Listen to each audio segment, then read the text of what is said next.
আমি চাই আপনি আমাদের আন্ডার কভার টিমের সদস্য হিসেবে কাজ করবেন। স্যার আপনি কি বলছেন? মানে এটা হতে পারে না, এটা অসম্ভব। দেখুন আমি এখন মা হতে চলেছি, এটা যদি আমার বাড়ির সবাই জানে তাহলে কেউ রাজি হবে না, কেউ মত দেবে না স্যার। শুধু আপনার পরিবারের কথাই ভাববেন ম্যাডাম, সমাজের প্রতি, দেশের প্রতি আপনার কোনো দায়িত্ব নেই? দিনের পর দিন মেয়েরা এইসব ক্রিমিনালদের যে ঘৃণ্য শিকার হচ্ছে, তাদের জন্য আপনার কিছুই করার নেই? লতা কি এমন করেছে রে?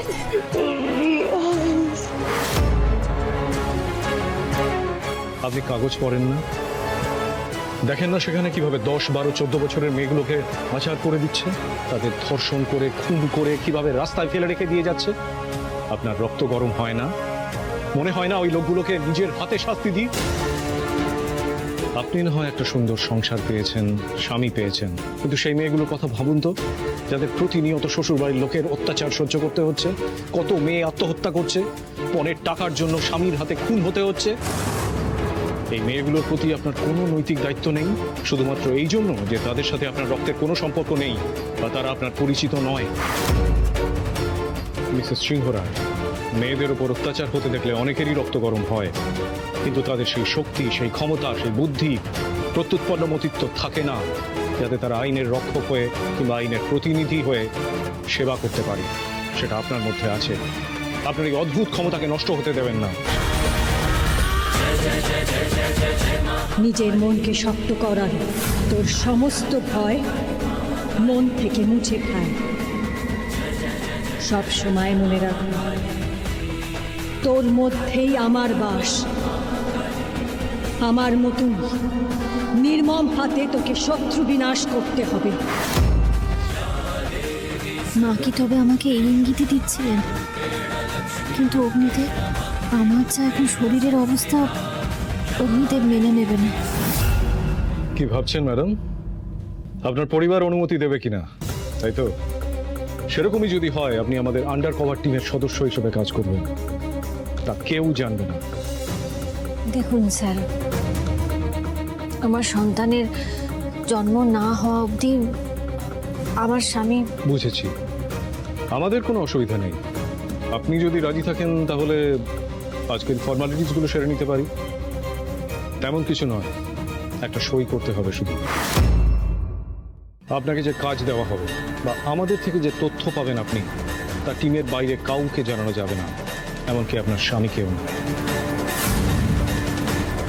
শপথ কর, অন্যায়কে বিনাশ করবি, নিরপরাধ মানুষদের পাশে দাঁড়াবি।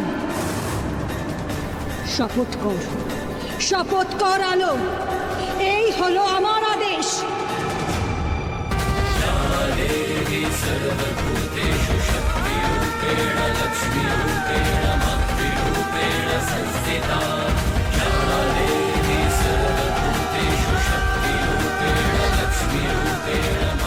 অনেক ধন্যবাদ ম্যাডাম। আজ থেকে আপনার কোড নাম হবে জয়া। বিজয়ী ভব। আজ থেকে তোর নাম হোক Jaya. Welcome to our team madam.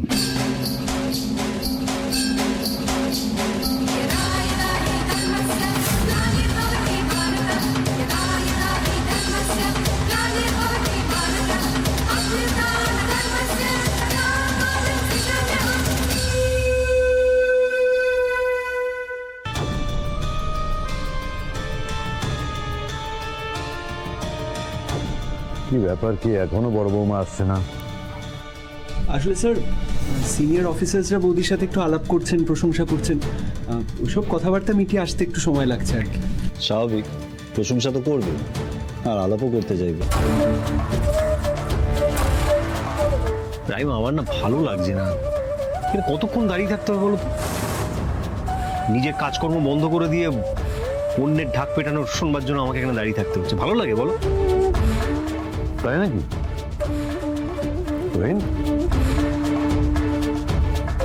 কদিন আগে পর্যন্ত তোমার তো চাকরিই ছিল। আর এখন তোমার চাকরির প্রতি এরকম আগ্রহ দেখে আমার মনে হচ্ছে যে এই আগ্রহটা যদি 2-5 বছর আগে হতো তাহলে এতদিন আমার ঘাড়ে বসে তোমাকে খেতে হতো না, আর এত অপমানও সহ্য করতে হতো, তাই না? দেখুন বাবা, আমি একটা ব্যাস। কথা বলি।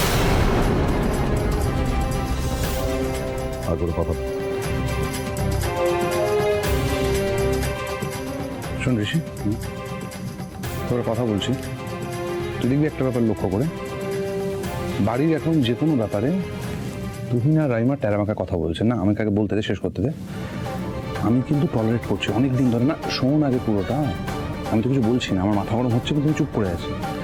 কিন্তু এবার যতটা বাড়াবাড়ি হচ্ছে না, সব ব্যাপারে যতটা টেরাবেকা কথা বলছে, এবার টলারেন্সের বাইরে চলে যাচ্ছে। এবার কিন্তু আমি কথা বলবো, এবার মাথাটা গরম হচ্ছে। খুব নর্মাল, তুই যেরকম ভাবে রিয়াক্ট করছিস আমি বুঝতে পারছি। দেখ এখানে বাইরের লোকজন আছে, প্লিজ চান না বাড়ি থেকে। এই পিকু, দেখ না লেট হচ্ছে কেন। এই তো বৌদি ভাই। হ্যালো, বাবা অনেকক্ষণ সময় নিল তো। প্রশস্তি পর্ব যদি শেষ হয়ে গিয়ে থাকে তাহলে আমরা সবাই বাড়ি যেতে পারি। হ্যাঁ, একটু দেরি হয়ে গেল, অনেকক্ষণ ধরে তোমরা সবাই অপেক্ষা করছো, ভুল হয়ে গেছে। এই পিকু, চলো না আমাদের সাথে একটু বাড়িতে গিয়ে চা। হ্যাঁ, চলো চলো চলো। না আসলে এখন তো যেতে পারবো না, অন ডিউটি আছে। বাবা, এবার তাহলে আমরা ঠাকুরমশাইকে তাড়াতাড়ি ডেকে নিয়ে ওদের বিয়ের কথাটা সেরে ফেলি। বিয়েটা তো দিতে হবে তাড়াতাড়ি, তাই না? হ্যাঁ, সেটা তো এবার করতেই হবে। না,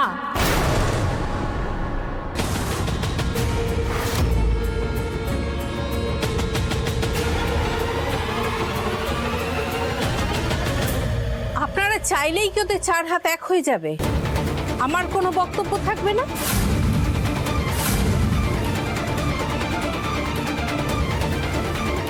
সরি, আমি ঠিক বুঝতে পারলাম না। বুঝতে না পারার তো কিছু নেই। আপনার একবার বিয়ে হয়ে যাওয়া মেয়ের সাথে আমি আমার ছেলের যে আবার বিয়ে দেব, সেটা ভাবলেন কি করে?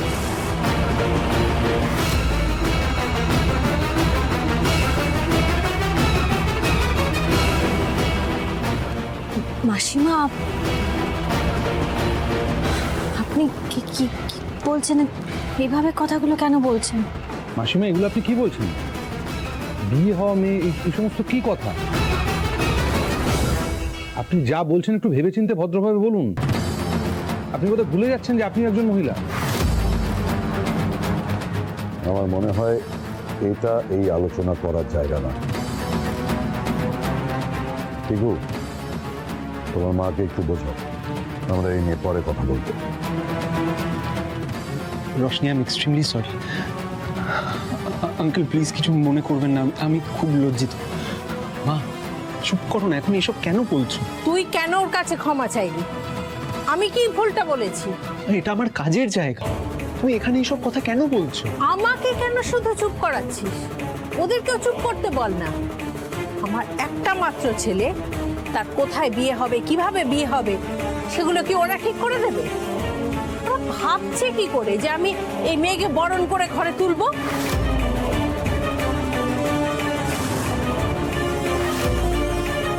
এতদিন এই মেয়ে স্বামীর ঘর করেছে, কেমন ভাবে ছিল, তারপর কি সম্পর্ক ছিল ওদের মধ্যে। মা,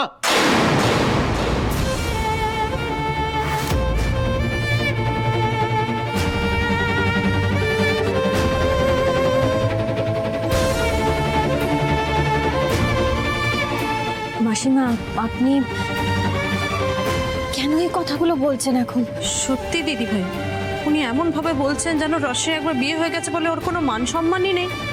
হ্যাঁ না, মানছি মানছি আমাদের রশ্মির বিয়ে হয়েছে একবার, কিন্তু আপনি কি বুঝতে পারছেন ওর দুর্ভাগ্য সারাক্ষণ ওর পিছু করে?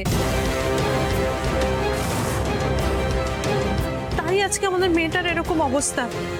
আর যতই যাই হোক, ও পিকুকে মন থেকে ভালোবাসে। হ্যাঁ, আর সেই দুর্ভাগ্যের জন্যই তো আমার ছেলেটা বারবার বিপদে পড়ে, একদম শান্তি পায় না। পিকু, তোকে আমি আগেও বলেছি, আবারও বলছি, এই মেয়েটার ছায়া তোর জীবনে যতবার পড়েছে ততবার তুই কোনো না কোনো বিপদে পড়েছিস। এই মেয়েটার জন্য পুলিশ তোকে কিভাবে তুলে নিয়ে গিয়েছিল? আমি তোমার কাছে হাত জোড় করছি, প্লিজ চুপ করো। রোশনিকে আর একটাও কথা বলো না। কেন বুঝতে চাইছো না? রোশনির যে বিয়েটা হয়েছিল সেটাও ইচ্ছে করে করেনি, ওটা একটা অ্যাক্সিডেন্ট। যে কোনো কারোর জীবনেই ওরকম একটা ঘটনা ঘটতে পারে। তাও যদি তোমার কিছু বলার থাকে সেগুলো বাড়িতে বলবে, এখানে আর কোনো কথা শুনবো না। পিকু, পিকু,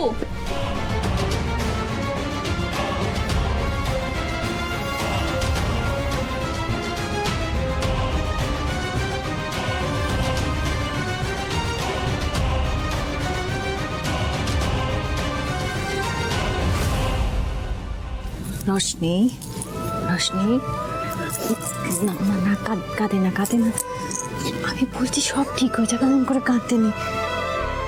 শোন আমার কথা, পিকু তোকে ভালোবাসে। হ্যাঁ, তোর সাথে পিকুর বিয়ে হবে, আমি তো কথা দিয়েছি তোকে। তুই এভাবে ভেঙে পড়িস না, আমি আছি তো, সবসময় তোর পাশে আছি। কাঁদবি না, একদম কাঁদবি না।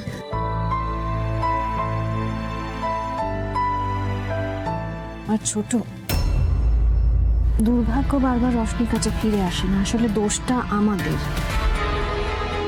ও হঠকারিতা একটা সিদ্ধান্ত নিয়ে ফেলেছিল, আমরা সেটাতে সায় দিয়েছি, দোষটা আমরা করেছি। আসলে আমরাই তো রিয়াংশের মতন একটা অমানুষকে মানুষ বলে ভেবে ফেলেছি। এতে এতে রশনির তো কোনো দোষ নেই, কোনো দোষ নেই।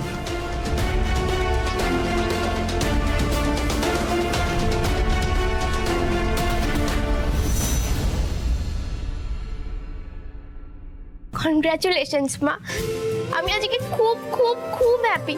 I am so proud of you. জানো মা, আমার সব ফ্রেন্ডরা কি বলছে, সবাই বলছে আন্টিকে দেখতেও মা দুর্গার মতো আর কাজেও ঠিক মা দুর্গার মতো। আমি কিচ্ছু করিনি ঝিলিক, আমি কিচ্ছু করিনি, আমি খুবই সাধারণ। দেখ, তুই আর তোর বাবা, তোরা হলি আমার অনুপ্রেরণা। তোরা যে এই কথাটা বললি না যে তোরা আমার জন্য খুব গর্বিত, এটাই হলো আমার কাছে সম্বর্ধনা, সব থেকে বড় সম্বর্ধনা। আলোমা তুমি কি পুলিশ? না বাবা, আলোমা পুলিশ না, আলোমা হচ্ছে দেখো দেখো পুলিশের বন্ধু। আচ্ছা, এখন অনেক কাজ পড়ে আছে, আমি যাই। হ্যাঁ দিদি, তুই আজ থেকে সেলিব্রিটি হয়ে গেছিস বল। অসহ্য, কবে যে আপদগুলো বাড়ির থেকে বিদায় হবে কে জানে। ও দিদি, ওই যে কত বড় বড় অফিসাররা তোমার রেওয়াজ করছে, তুমি দেখেছো? তুমি তো পুরো সেলিব্রিটি হয়ে গেছো দিদি, সোশ্যাল মিডিয়াতে তুমি জানো তোমার কি ভাইরাল ভাইরাল রিল হয়েছে। ও ও ও দিদি, বলছি ওই বড় বড় অফিসারদের একটু বলে দেখো না যে তোমার ভাইয়ের যদি একটা চাকরি। না বেবি, আমি বলতে পারবো না। আমি কেউ নই যে আমার কথা শুনে কাউকে চাকরি দিয়ে দেবে, সেই ক্ষমতা আমার নেই। ওনারা ভালো আমাকে সম্বর্ধনা দিয়েছেন, আমাকে সম্মান জানিয়েছেন, এতটুকুই ব্যাস। এই দিদি, তুই নিজেকে তো এলেবেলে মনে করিস কেন বলতো? শোন দিদি, এই বাড়ির লোকজনকে না আমার খুব ভালোভাবে জানা আছে, এটা তো তোকে কেউ বুঝতো না। আর তোর মধ্যে যে কি ক্ষমতা আছে এটা কেউ জানে। কিন্তু শোন, আমি আর বেবি কিন্তু জানি তুই একদিন বড় একটা কেউ কেটা হবি।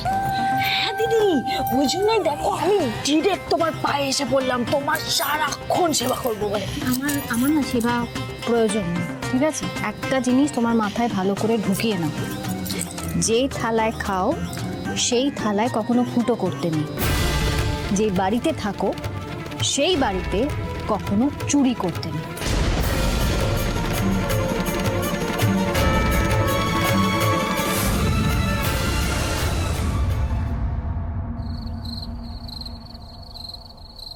এখনই বাইকটা খারাপ হতে হলো, আর একটু দূর গিয়ে হতে পারলো না।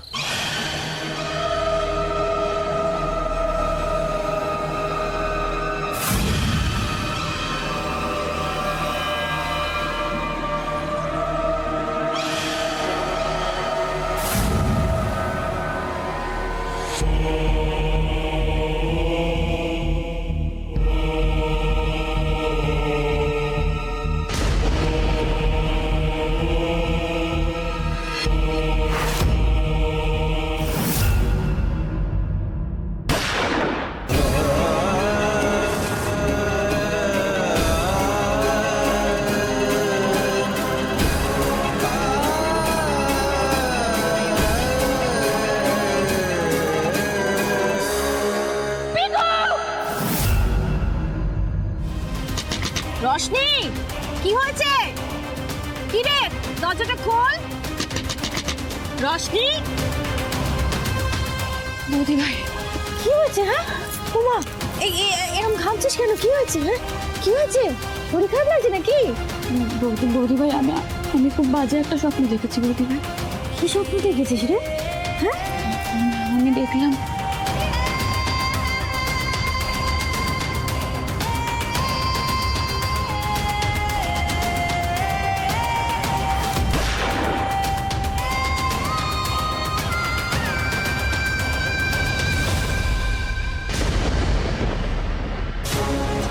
ভোর 4টে বাজে, এমন একটা স্বপ্ন ভোরবেলা দেখলো, ভালো না। কিন্তু রশনিকে তো এটা বলা যাবে না। রশনি, লক্ষ্মী মেয়ে, কিচ্ছু হবে না। ওই সব স্বপ্ন টপ্ন দেখলে কিচ্ছু হয় না। তুই বস তো এখানে, বস, কিচ্ছু হবে না, কিচ্ছু হবে না। লক্ষ্মী মেয়ে, একটু শান্ত, কিচ্ছু হবে না। হ্যাঁ কিচ্ছু হবে না। কিন্তু বৌদি ভাই, সবাই বলে যে ভোরের স্বপ্ন নাকি সত্যি হয়। এটা আমি যে স্বপ্নটা দেখলাম সেটা সত্যি হবে না তো বৌদি ভাই? তুমি আমাকে সান্ত্বনা দিচ্ছ না তো বৌদি ভাই? পিকু ভালো আছে তো? বলো না, পিকু ঠিক আছে তো? পিকু ভালো আছে? আমি কেন সান্ত্বনা দেবো? আমি একদম সান্ত্বনা দিচ্ছি। প্রমাণ চাস? তুই এখানে চুপটি করে বস, আমি পিকুকে একটা ফোন করি। না, আমি কি ফোন করবো পিকুকে? তোকে ফোন নম্বরটা ডায়াল করে দিতে হবে। এই নে তোর ফোন, তুই ফোন কর পিকুকে, আমি কথা বলবো।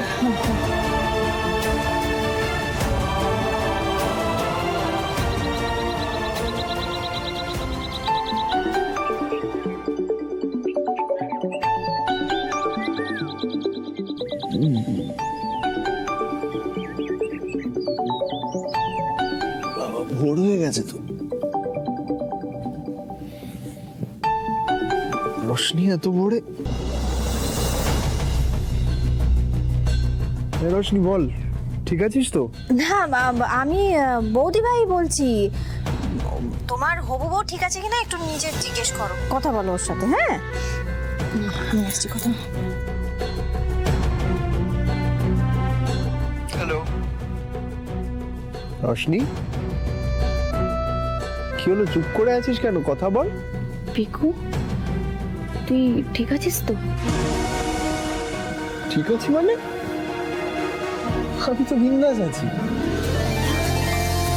আরে দুদিন পরে আমাদের বিয়ে, আমার তো কাজে মনই বসছে না। কেন, কি হবে?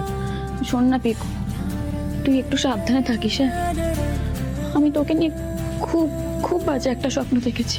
আমাকে নিয়ে বাজে স্বপ্ন দেখেছিস? কই, আমি তো তোকে নিয়ে শুধু ভালো স্বপ্ন দেখছি। এই যে দুদিন বাদে আমাদের বিয়ে, তারপর আমরা হানিমুনে যাব, কত জায়গায় ঘুরবো, কত মজা করবো, আমি তো শুধু এইসবই ভাবছি। তোর স্বপ্নগুলোই যেন সত্যি হয় পিকু। আচ্ছা আমি রাখছি এখন। এই দাঁড়া। রাখবি মানে? আরে বিয়ের এক্সাইটমেন্টে তো আমার রাতে ঘুমই হচ্ছে না। আমি প্রায় সারা রাত জেগেই ছিলাম। তো যখন জেগেছিলাম ভাবলাম একটু কাজ করে নি। কিছুক্ষণ আগেই যে স্পিডটা টান করতে শুলাম, তারপরে তোর ফোনেই কিন্তু আমার ঘুমটা ভাঙলো। আর এখন তুই বলছিস যে এইটুকু কথা বলেই ফোন রেখে দিবি? হবে না, কথা বল। আচ্ছা বেশ, বল কি বলবি, তাড়াতাড়ি বল। না আসলে আমার তেমন কিছু একটা বলার নেই এখন, কিন্তু অনেক কিছু করার ইচ্ছে আছে। পিকু একটা মারবো কিন্তু, ভুলভাল কথা। এই শোন না, আমি এখন তোর ওখানে যাবো। মানে তুই এত রাতে কোথায় আসবি? এখানে? হ্যাঁ, আরে মানে যেরকম আগে গেছিলাম না, ওই পাঁচিল বেয়ে লুকিয়ে লুকিয়ে তোর ঘরে ঢুকে গেছিলাম, ওরকম যাবো। পিকু তোর কি মাথা খারাপ হয়ে গেছে? আমাদের এই দুদিন পর বিয়ার তুই এখন এসব বলছিস? আরে মাথা খারাপ কেন হবে? একটু বোঝ না, আমারও তো ইচ্ছে করে যে তোর ঘরে গিয়ে তোকে জড়িয়ে ধরে শুয়ে থাকতে। আমারও খুব ইচ্ছা করছে পিকু, তোর বুকে মাথা রেখে একটু শান্তিতে ঘুমো, খুব ইচ্ছে করছে। আসতে পারি ম্যাডাম? বৌদি ভাই, তাহলে পিকুর সাথে আপনার কথা হলো? হ্যাঁ, মনে প্রাণের কথা শেষ হলো? বৌদি ভাই তুমি না মানে আসনি, আমি না রোজ জগন্নাথ দেবের কাছে প্রার্থনা করি। আমি জানি জগন্নাথ দেব আমাদের সহায় আছে, উনি সবটা দেখছেন, সবটা বুঝছেন। আমার বিশ্বাস বিয়ের পর পিকু আর তুই খুব ভালো থাকবে, সুখে শান্তিতে সংসার করবি, খুব আনন্দে থাকবি, সারাটা জীবন তোরা খুব ভালো থাকবি, বুঝলি? লক্ষ্মী মেয়ে আমার, এত দুশ্চিন্তা করবি না, সব ঠিক হয়ে যাবে। সব ঠিক হবে, শুভ শুভ, সব শুভ শুভ। কি হবে তো? I love you. আরে বাবা রে বাবা রে বাবা।